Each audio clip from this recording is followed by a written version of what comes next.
Pels and Rails, rotation interne de l'épaule. On commencera par s'allonger sur le côté, la tête surélevée sur un support afin d'être plus à l'aise, et on formera un angle droit entre le buste et le bras, et un angle droit entre le bras et l'avant-bras. On restera dans la posture d'étirement 2 minutes. La vidéo est montée de façon à ce que vous fassiez l'exercice en même temps que moi.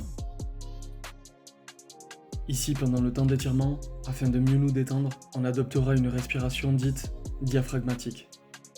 Elle consiste à inspirer par le nez, gonfler le ventre et expirer par la bouche tout en se relâchant.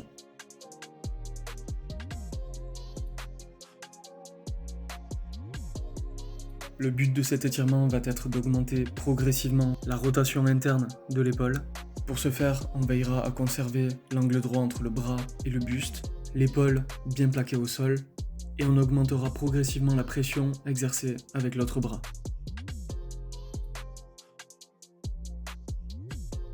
Encore 1 minute d'étirement. L'étirement doit être ressenti sur les rotateurs externes, plus particulièrement le sous-épineux, le petit rond et également le deltoïde postérieur.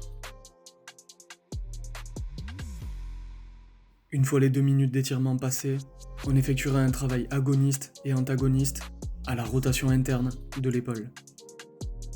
La première contraction sera progressive et aura pour but de solliciter les tissus rotateurs externes de l'épaule.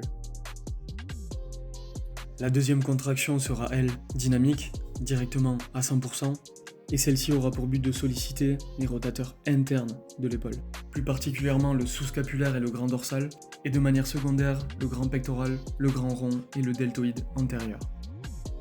Le travail de force commence dans 10 secondes.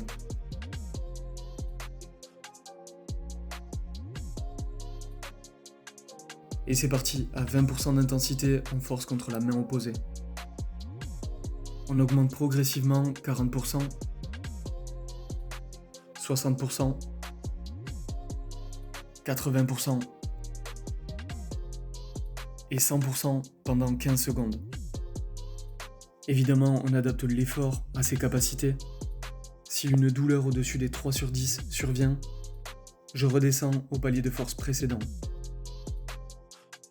Et c'est parti de manière dynamique, on essaie de décoller le bras de la main opposée en contractant les rotateurs internes précédemment cités.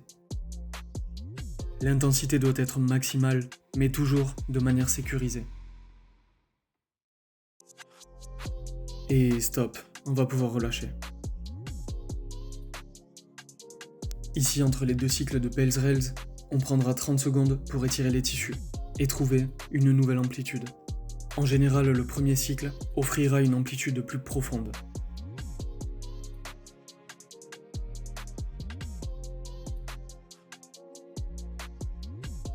Allez, attention, on va repartir pour le cycle 2.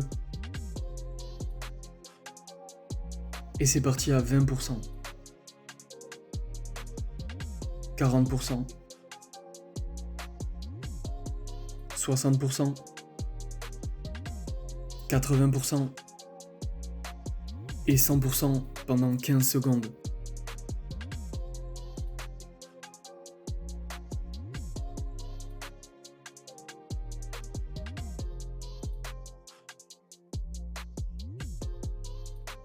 Et stop, rotation interne max, on essaie d'aller plaquer l'avant-bras au sol, à 100% pendant 15 secondes.